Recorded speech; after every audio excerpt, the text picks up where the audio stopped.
Hello dear friends, स्वागत है आपका अपनी यूरेका क्लासेज में। लास्ट लेक्चर में हमने देखा था कि बायोलॉजी का इंट्रोडक्शन देखा था। उसमें हमने ये देखा था कि बायोलॉजी साइंस की ऐसी ब्रांच होती है जिसमें हम लिविंग ऑर्गेनिज्म की स्टडी करते हैं, लेकिन उसमें हमने ये नहीं देखा था कि लिविंग ऑर्गेनिज्म अपन बोलते किसको है। तो 11th क्लास की एनसीईआरटी का पहला ही जो चैप्टर है और उसका नाम अपने यहाँ पे ले रखा है द लिविंग वर्ल्ड, जिसको हम बोल सकते हैं हिंदी में जीव जगत। अब इसमें क्या डिस्कशन करेंगे अपन? हम ये देखने वाले हैं कि लिविंग ऑर्गेनिज्म की स्टडी करते हैं बायोलॉजी के अंदर, लेकिन पहले अपने को ये पता होना चाहिए कि लिविंग ऑर्गेनिज्म में ऐसी क्या क्या खास बात होती है जो कि नॉन लिविंग में नहीं होती है। हम जीव किसको बोलते हैं, हम सजीव किसको बोलते हैं, सजीव और निर्जीव इन दोनों में क्या डिफरेंशिएट रहता है, क्या अंतर रहता है। उसके अलावा लिविंग वर्ल्ड के अंदर पूरे वर्ल्ड में जितनी भी स्पीसीज होती है, जितने भी लिविंग ऑर्गेनिज्म होते हैं, उन सब का नोमेनक्लेचर भी दे रखा है कि इनका कैसे क्लासिफिकेशन होता है, कैसे इनका नोमेनक्लेचर होता है, क्या बायोडाइवर्सिटी होती है। ये सारा डिस्कशन अपन करने वाले हैं इस द लिविंग वर्ल्ड वाले चैप्टर में, जीव जगत वाले चैप्टर में। तो सबसे पहले अपन समझने वाले हैं कि लिविंग ऑर्गेनिज्म में और नॉन लिविंग में क्या डिफरेंशिएट होता है। जैसे कि अपन सिंपल लैंग्वेज में समझते हैं कि आप मोबाइल फोन के अंदर अभी क्लास देख रहे हो, तो आप इस मोबाइल फोन में और अपने अंदर कैसे डिफाइन कर सकते हो, ऐसा आप में क्या होता है जो इस मोबाइल फ़ोन में नहीं होता है। जैसे मेरे पास में ये मार्कर है, ये डिजिटल बोर्ड है, इन मार्कर में ऐसे क्या नहीं है जो अपनी बॉडी में है। जैसे मैं सिंपल तरीके से बात करूं कि मार्कर के या मार्कर में ग्रोथ नहीं होती है, मुझ में ग्रोथ होती है, आप में ग्रोथ होती है। मार्कर रेस्पिरेशन नहीं कर सकता है, श्वसन नहीं कर सकता है, हम रेस्पिरेशन कर सकते हैं। मार्कर में मेटाबॉलिज्म मतलब जितनी भी केमिकल रिएक्शन होती है वो मार्कर में नहीं चलती है, अपनी बॉडी के अंदर चलती है। उसके बाद में मार्कर में रिप्रोडक्शन नहीं होता है, हम रिप्रोडक्शन करते हैं। जितने भी लिविंग ऑर्गेनिज्म होते हैं वो सारे के सारे रिप्रोड्यूस कर सकते हैं, अपनी जैसी प्रोजेनी को प्रोड्यूस कर सकते हैं। मार्कर में एक्सक्रेशन नहीं होता है, उत्सर्जी पदार्थों को बाहर निकालने की प्रोसेस इसमें नहीं होती है, लिविंग के अंदर होती है।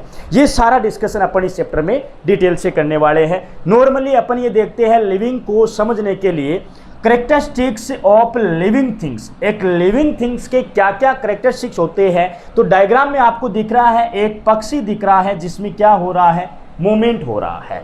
अब ये जो मूवमेंट हो रहा है ये सिर्फ लिविंग के अंदर देखने को मिलेगा, नॉन लिविंग में मूवमेंट नहीं होता है। उसके बाद में दिख रहा है माइटोकॉन्ड्रिया में रेस्पिरेशन हो रहा है, श्वसन की प्रक्रिया चल रही है जो कि नॉन लिविंग में नहीं चलती है, इस मार्कर में नहीं चलती है, इस डिजिटल बोर्ड में नहीं चलती है, आपके मोबाइल फोन में नहीं चलती है। जो किस में चलती है, लिविंग्स में चलती है।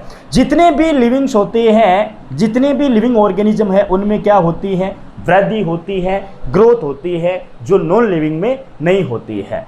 सेंसिटिविटी, संवेदनशील, नॉन लिविंग होते हैं उनमें किसी प्रकार की संवेदनशीलता नहीं होती है। बाहर से उनको किसी भी प्रकार का स्टिमुलस मिलता है तो उसके लिए वो कोई प्रकार का रिस्पॉन्स नहीं देते हैं। जबकि लिविंग ऑर्गेनिज्म होते हैं उनको जब भी कोई, जैसे मान लो कि इस मार्कर को मैं ऐसे चुबो रहा हूँ तो मैं फील कर रहा हूं अंदर से, जो नॉन लिविंग, अब मैं इस मार्कर को चुभ रहा हूं तो मार्कर को कुछ फील नहीं हो रहा है, लेकिन मार्कर मेरे को चुभ रहा है तो मुझे कुछ ना कुछ जरूर फील हो रहा है, मैं रिस्पॉन्ड जरूर करूंगा। जैसे ये ज्यादा चुभेगा मैं मेरे हाथ को साइड में कर लूंगा। ऐसी सेंसिटिविटी वाला कैरेक्टर या संवेदनशीलता किस में देखने को मिलती है, लिविंग ऑर्गेनिज्म के अंदर देखने को मिलती है। उसके बाद में रिप्रोडक्शन, जनन, मतलब हर एक लिविंग ऑर्गेनिज्म में अपने ही जैसी ऑफ स्प्रिंग प्रोजेनी या संतति प्रोड्यूस या उत्पन्न करने की कैपेसिटी होती है जो नॉन लिविंग में नहीं होती है। एक्सक्रीशन जो होता है वो हर एक लिविंग ऑर्गेनिज्म में होता है, नॉन लिविंग में नहीं होता है। न्यूट्रिशन जो होता है वो भी नॉन लिविंग में नहीं होता है, लिविंग ऑर्गेनिज्म में ही होता है। तो नॉर्मली अपने को धीरे धीरे समझ में आ रहा है कि लिविंग और नॉन लिविंग में, सजीव और निर्जीव में क्या अंतर देखने को मिला है। उसके बाद में इस चैप्टर में स्टार्टिंग पॉइंट ये देखना है अपने को कि इस पूरे चैप्टर में अपने को पढ़ना क्या है। सबसे पहले अपन बात करेंगे लिविंग ऑर्गेनिज्म की। व्हाट इज लिविंग, किसको हम लिविंग बोलेंगे। उसके बाद में नोमेनक्लेचर, पूरे प्लेनेट पर जितने भी लाइफ फॉर्म है, जितने भी लिविंग ऑर्गेनिज्म है, उन सब का नोमेनक्लेचर है, किस हर एक ऑर्गेनिज्म को नाम दिया गया है, वो नाम उनको किस हिसाब से दिया गया है, किस रूल के हिसाब से उनका नोमेनक्लेचर किया गया है, ये सारा डिस्कशन करेंगे। उसके बाद में हर एक ऑर्गेनिज्म को अलग अलग कैटेगरी में रखा गया है, उनका क्लासिफिकेशन किया गया है, उनका वर्गीकरण किया गया है, तो अलग अलग टेक्सोनोमिक कैटेगरी अपन देखने वाले हैं। उसके बाद में है टेक्सोनोमिक एड्स। ये टेक्सोनोमिक एड्स अपने को पढ़ना नहीं है क्योंकि ये टेक्सोनोमिक एड्स अब हटा दिए गए हैं। उसके बाद में सबसे पहले अपन देखेंगे पैरामीटर। क्या पैरामीटर होते हैं लिविंग और नॉन लिविंग में? तो टू टाइप्स के करेक्टर है, एक तो होते हैं फंडामेंटल करेक्टर, एक होते हैं डिफाइनिंग। मतलब ये बोल सकते हैं एक तो नॉन डिफाइनिंग फीचर, एक बोल सकते हैं डिफाइनिंग फीचर। ऐसे कौन से फीचर होंगे जो कि लिविंग में भी होते हैं और नॉन लिविंग में भी होते हैं, और ऐसे कौन से फीचर होते हैं जो ओनली लिविंग ऑर्गेनिज्म में देखने को मिलेंगे, नॉन लिविंग के अंदर नहीं मिलेंगे। तो सबसे पहला नॉन डिफाइनिंग फीचर है, फंडामेंटल कैरेक्टर्स होते हैं। इनमें क्या होता है, इनमें एक्सेप्शन होता है, मतलब ये लिविंग में भी हो सकते हैं और नॉन लिविंग में भी हो सकते हैं, और ये कैरेक्टर होते कौन से हैं ये अभी अपन डिस्कशन करेंगे। उसके बाद में डिफाइनिंग फीचर किसको बोलेंगे अपन? डिफाइनिंग फीचर उसको बोलेंगे present in all living organism, जितने भी लिविंग ऑर्गेनिज्म है उन सब में प्रेजेंट होंगे, absent in all non living, और जो फीचर्स लिविंग में होंगे वो फीचर नॉन लिविंग में नहीं होंगे, उनको हम क्या बोलते हैं? डिफाइनिंग फीचर बोलते हैं। उसके बाद में डिस्कशन करते हैं अपन कैरेक्टरिस्टिक्स का, क्या क्या कैरेक्टर होंगे एक लिविंग ऑर्गेनिज्म में। तो सबसे पहला अपन देखने वाले हैं सेलुलर ऑर्गेनाइजेशन। उसके बाद में अपन डिस्कशन करेंगे मेटाबॉलिज्म। उसके बाद में डिस्कशन करेंगे ग्रोथ, रिप्रोडक्शन और कॉन्शियसनेस। अब ये 5 कैरेक्टर्स ऐसे कैरेक्टर्स ले रखे हैं जिससे अपने को ये पता चलेगा कि लिविंग और नॉन लिविंग में क्या डिफरेंस होता है। इन 5 में वो वाले कैरेक्टर कौन से होंगे जो सिर्फ और सिर्फ लिविंग ऑर्गेनिज्म में होंगे, और वो वाले कैरेक्टर कौन से होंगे जो लिविंग में भी हैं और नॉन लिविंग में भी है। अब जो कैरेक्टर सिर्फ और सिर्फ लिविंग ऑर्गेनिज्म में होंगे उनको हम क्या बोल देंगे? डिफाइनिंग फीचर, और जो फीचर लिविंग में भी होंगे नॉन लिविंग में भी होंगे उनको हम बोल देंगे नॉन डिफाइनिंग फीचर। जैसे defining property of life which have no exception, किसी प्रकार का कोई एक्सेप्शन नहीं है, वो ओनली लिविंग ऑर्गेनिज्म में ही अपने को देखने को मिलेंगे, जिसमें हमने लिया है मेटाबॉलिज्म, कॉन्शियसनेस, सेलुलर ऑर्गेनाइजेशन। इन 5 कैरेक्टर में ये 3 कैरेक्टर ऐसे हैं जो अपने को सिर्फ और सिर्फ किस में देखने को मिलेंगे? लिविंग ऑर्गेनिज्म में। ऑल लिविंग ऑर्गेनिज्म, ये तीनों कैरेक्टर नॉन लिविंग के अंदर देखने को नहीं मिलेंगे। Growth and reproduction, growth and reproduction इसको हमने बोला है note the defining of property. मतलब ये डिफाइनिंग प्रॉपर्टी नहीं है लिविंग ऑर्गेनिज्म के लिए, क्योंकि ग्रोथ अपन नॉन लिविंग के अंदर भी देखने वाले हैं। रिप्रोडक्शन कि कुछ लिविंग ऑर्गेनिज्म ऐसे हैं जो रिप्रोडक्शन नहीं कर पा रहे हैं, इसका मतलब ये नहीं हुआ कि वो नॉन लिविंग है, रिप्रोडक्शन नहीं कर पा रहे उसके बावजूद भी वो क्या होने हैं? लिविंग होने हैं। अब अपन डिस्कशन करेंगे आगे ग्रोथ का। सबसे पहले अपन ये देखेंगे कि ग्रोथ क्या है। It is irreversible change in number of cell और सेल साइज। ग्रोथ किसको बोलेंगे? जैसे अपनी बॉडी में सेल के नंबर बढ़ रहे हैं तो भी अपने में क्या हो रही है? ग्रोथ हो रही है, वृद्धि हो रही है। सेल की साइज बढ़ रही है, शेप बढ़ रही है, उसमें भी क्या हो रही है? अपने में वृद्धि हो रही है, ग्रोथ हो रही है। अब अपनी बॉडी के अंदर कुछ सेल के अंदर बहुत सारी केमिकल रिएक्शन चलती है, उन केमिकल रिएक्शन को हम बोलते हैं मेटाबॉलिज्म। और मेटाबॉलिज्म भी 2 टाइप्स के अपन देखेंगे, एक देखेंगे एनाबॉलिज्म, एक देखेंगे केटाबॉलिज्म। एनाबॉलिज्म और केटाबॉलिज्म इनका क्या मीनिंग होता है? एनाबॉलिज्म अपन उसको बोलते हैं कि जिस रिएक्शन में कुछ ना कुछ प्रोडक्ट बन रहा है, फॉर्मेशन हो रहा है, सिंथेसिस हो रहा है, उसको तो हम बोल देंगे एनाबॉलिज्म। और जिसमें ब्रेक डाउन हो रहा है, टूट रहा है, उस रिएक्शन को हम क्या बोलेंगे? केटाबॉलिज्म बोलेंगे। तो जब केटाबॉलिज्म ज़्यादा होगी तब ग्रोथ होगी, या एनाबॉलिज्म ज़्यादा होगी तब ग्रोथ होगी? कुछ ना कुछ बॉडी में बनेगा नया तब अपनी बॉडी में ग्रोथ होगी, या कुछ ना कुछ ब्रेक डाउन हो रहा है, टूट रहा है, तब बॉडी में ग्रोथ होगी। तो जब एनाबॉलिज्म क्या हो रहा है, कैटाबॉलिज्म से ज्यादा है, उस टाइम पे क्या होगी, ग्रोथ होगी अपनी। और एनाबॉलिज्म से ज्यादा यदि कैटाबॉलिज्म होगी तो उसमें ग्रोथ नहीं होगी, और दोनों इक्वल होगी तो स्टेबल है, कोई किसी प्रकार की ग्रोथ नहीं होगी। अब ग्रोथ है वो प्लांट्स में अलग है, एनिमल्स में अलग है। प्लांट की ग्रोथ अलग है और एनिमल्स की ग्रोथ अलग है।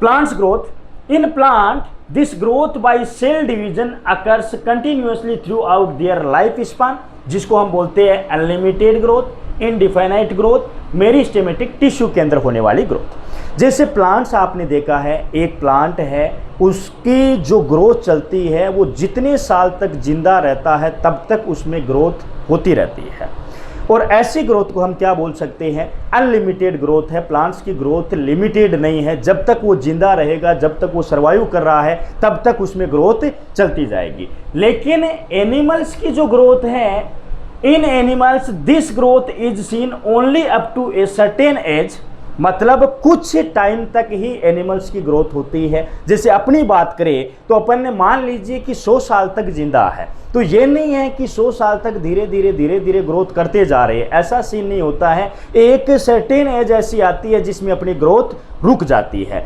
इसका मतलब जो अपनी ग्रोथ है वो कैसी है, लिमिटेड ग्रोथ है, डिफाइनाइट ग्रोथ होती है। अपने अंदर लिमिटेड है और प्लांट्स के अंदर अनलिमिटेड ग्रोथ होती है। उसके बाद में ग्रोथ में ही अपन देख रहे हैं, growth is of two type. एक होती है इंट्रिंसिक ग्रोथ,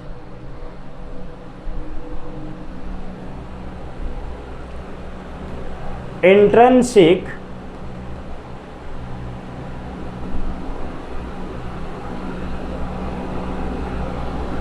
ग्रोथ, और एक है अपनी एक्सट्रिंसिक ग्रोथ। इंट्रिंसिक ग्रोथ जो होती है, growth from inside of body of living organism, this is the defining property of life. Intrinsic growth का मीनिंग क्या होता है कि जब बॉडी के अंदर वाली साइड से ग्रोथ हो रही है उसको हम क्या बोलते हैं, इंट्रिंसिक ग्रोथ बोलते हैं। और extrinsic growth in living organism, growth is from outside of the body of organism, non living exhibit this type of growth. यदि बाहर की साइड से ग्रोथ हो रही है, अपन ऐसे बाहर से ग्रोथ कर रहे हैं, ऐसी ग्रोथ को हम क्या बोलते हैं, एक्सटेंसिव ग्रोथ बोलते हैं। और ये जो बाहर वाली ग्रोथ हो रही है, आउटसाइड वाली ग्रोथ हो रही है, ये नॉन लिविंग के अंदर भी देखने को मिलती है। जैसे हमने माउंटेन देखे हैं बहुत सारे। अब ये जो माउंटेन्स होते हैं, इनके बाहर की तरफ ऐसे सोइल आ गई है, बहुत सारे सोइल के पार्टिकल्स आ गए हैं, तो इनकी ग्रोथ हो रही है। अब ये जो ग्रोथ हो रही है, अब माउंटेन क्या होते हैं, माउंटेन नॉन लिविंग होते हैं। तो ये जो बाहर की साइड से माउंटेन में ग्रोथ हो रही है, तो इस ग्रोथ को हम क्या बोलेंगे, एक्सटेंसिव ग्रोथ बोलेंगे, जो कि एनिमल्स में भी होती है, प्लांट्स में भी होती है, मतलब लिविंग ऑर्गेनिज्म में भी होती है और नॉन लिविंग ऑर्गेनिज्म में भी होती है। माउंटेन्स क्या है, नॉन लिविंग है, लेकिन इनमें ग्रोथ देखने को मिलती है। कुछ एग्जाम्पल अपन अपने खेतों में देखते हैं, जैसे रेत के जो टीले होते हैं, जिनको बोलते हैं अपन सैंड माउंट्स। जो रेत के टीले होते हैं, जब हवाएं चलती हैं तो हवाएं चल रही है तो धीरे धीरे टीले बन रहे हैं। इस हिसाब से धीरे धीरे जैसे जैसे हवा चली ऐसे इस हिसाब से टीले बनते जा रहे हैं। तो अब यहाँ पे सैंड माउंट्स में क्या हो रही है, ग्रोथ हो रही है, जबकि एक्चुअल में ये क्या है, नॉन लिविंग होते हैं। तो ग्रोथ होती है वो डिफाइनिंग प्रॉपर्टी नहीं मान सकते अपन लिविंग ऑर्गेनिज्म के लिए, क्योंकि ये नॉन लिविंग में भी होता है और लिविंग में भी होती है। उसके बाद में सेकंड कैरेक्टर है मेटाबॉलिज्म का। किसको हम बोलेंगे metabolism, the sum total of all the chemical reaction occurring in our body is known as metabolism. जितनी भी केमिकल रिएक्शन मतलब रासायनिक अभिक्रियाएं अपने बॉडी में चलती है, उन सब को हम क्या बोलते हैं, उन रिएक्शन को मेटाबॉलिज्म बोलते हैं। और ये जो मेटाबॉलिज्म है ये टू टाइप्स की होती है, एक होता है एनाबॉलिज्म, एक होता है कैटाबॉलिज्म। एनाबॉलिज्म मीन्स होता है सिंथेसिस या फिर फॉर्मेशन, कुछ ना कुछ बन रहा हो। जैसे कि हम एक रिएक्शन देखते हैं प्लांट्स में फूड बनाने वाली फोटोसिंथेसिस के, तो फोटोसिंथेसिस में कुछ ना कुछ बन रहा है, इसका मतलब फोटोसिंथेसिस किस हिसाब की रिएक्शन होती है, एक एनाबॉलिक रिएक्शन होती है। केटाबॉलिज्म, केटा का मतलब होता है कट करना, ब्रेक डाउन करना, टूटना। तो ये जो ब्रेकडाउन वाली रिएक्शन है इसका अपन ने एक एग्जांपल लिया है रेस्पिरेशन का। जैसे रेस्पिरेशन के अंदर जो ग्लूकोज का मॉलिक्यूल होता है उसका ब्रेकडाउन होने से 2 मॉलिक्यूल्स होते हैं, वो किसके बनते हैं, पायरुविक एसिड के बनते हैं। तो इसका ब्रेकडाउन हुआ है, इसका मतलब रेस्पिरेशन एक केटाबोलिक रिएक्शन है। और रेस्पिरेशन एनाबोलिक भी होती है, केटाबोलिक भी होती है, इसलिए रेस्पिरेशन को हम बोलते हैं एम्फीबोलिक रिएक्शन। तो एनाबोलिज्म का मतलब कुछ ना कुछ नया बन रहा है और केटाबोलिज्म का मतलब टूट रहा है, ब्रेकडाउन हो रहा है। अब ये जो मेटाबॉलिज्म वाला फीचर है इसको अपने को समझना है कि ऐसा नॉन लिविंग में होता है कि नहीं होता है। All plants, animals, fungi and microbes exhibit metabolism.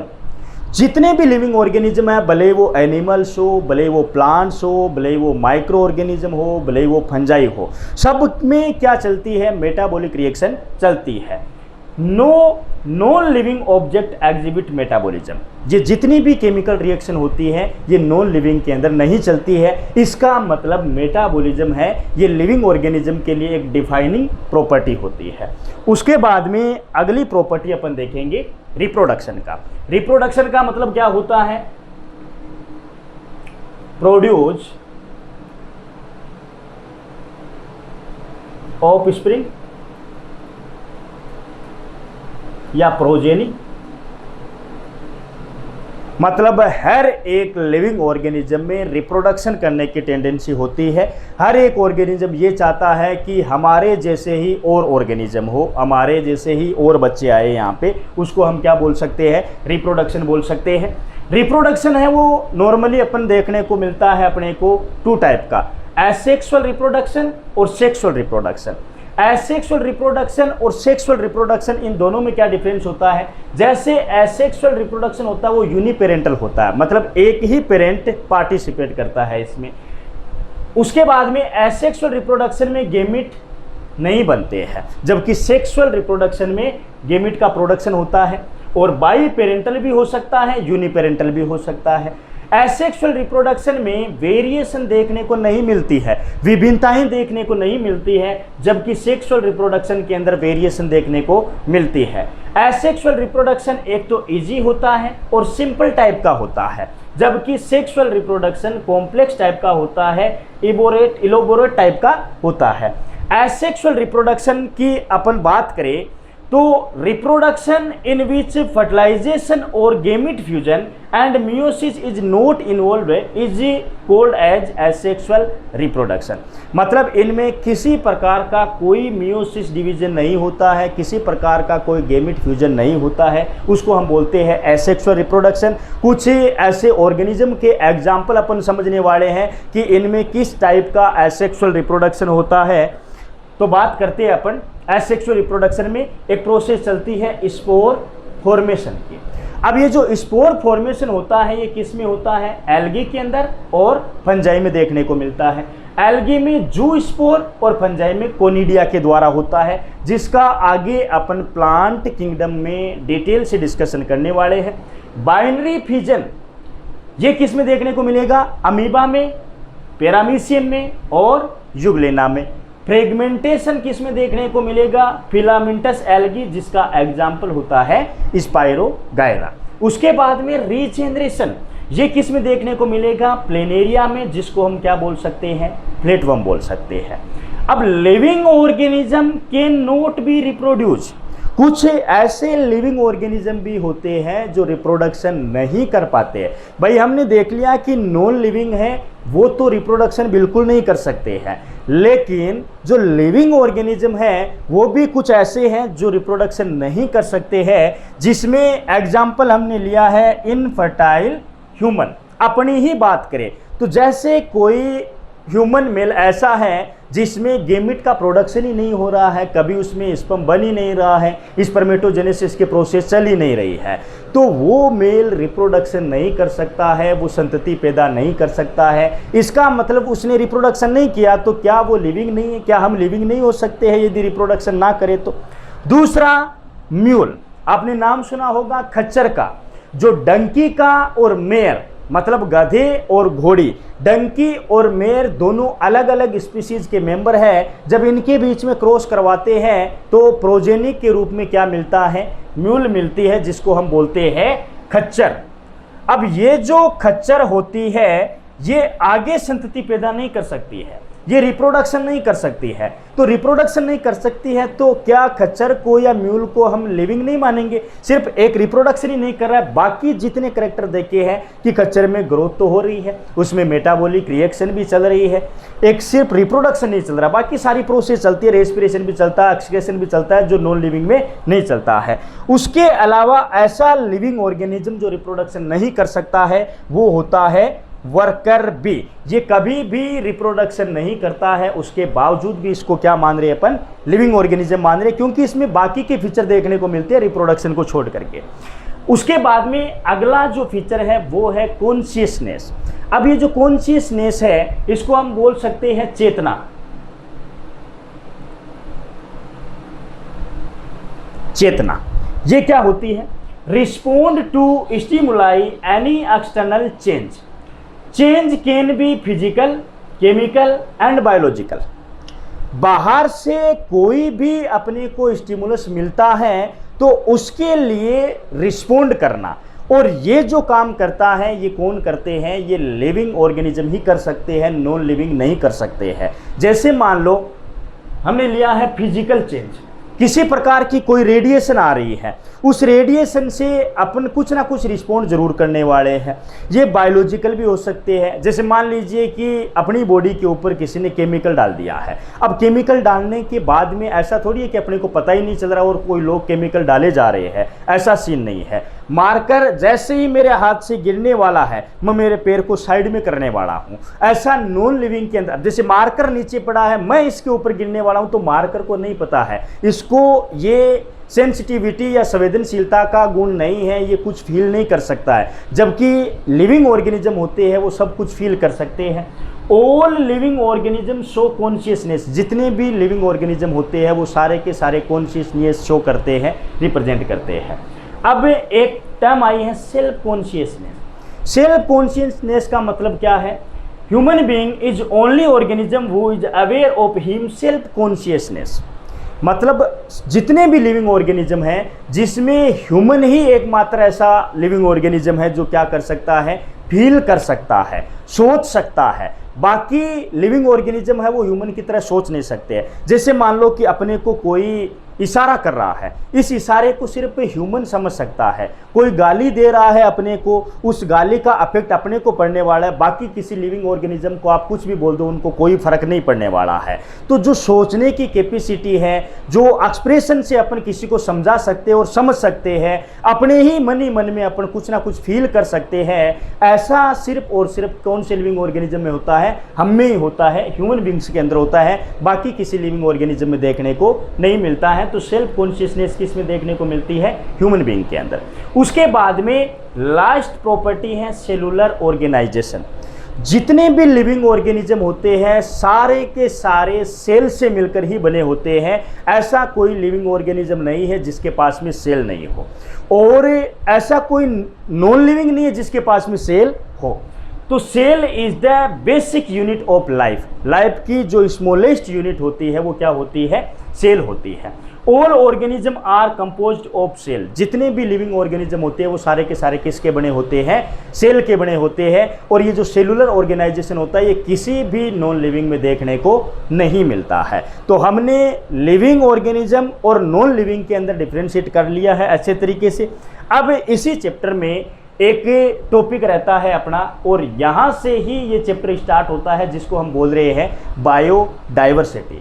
अब इस टर्म को देख करके यहीं से अपन मीनिंग निकालने वाले हैं। जैसे बायो, जिसका मीनिंग है लिविंग ऑर्गेनिज्म।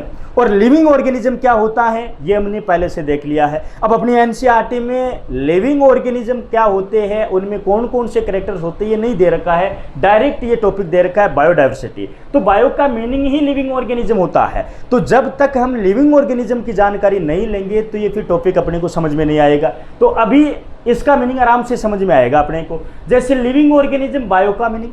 डाइवर्सिटी का मीनिंग क्या होता है, वेरिएशन और डिसिमिलरिटी, मतलब बहुत सारी वेराइटी, लाइफ की बहुत सारी वेराइटी होती है। अलग अलग टाइप के लिविंग ऑर्गेनिज्म अपने को देखने को मिलेंगे। पता नहीं इस पूरे ब्रह्मांड में, पूरे प्लेनेट में कितने सारे लिविंग ऑर्गेनिज्म की स्पीसीज देखने को मिलेंगी और कितने अलग अलग तरीके के लिविंग ऑर्गेनिज्म देखने को मिलेंगे, उसको ही हम क्या बोलते हैं, बायोडाइवर्सिटी बोलते हैं।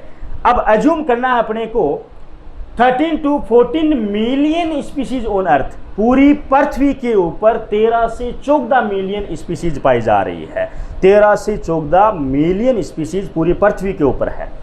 उनमें से सिर्फ 13% ही डिस्कवर हो पाई है, मतलब 13 से 14 मिलियन स्पीसीज पूरे पृथ्वी पर है और उनमें से 13% डिस्कवर हुई है, बाकी की तो अभी डिस्कवरी भी नहीं हुई है।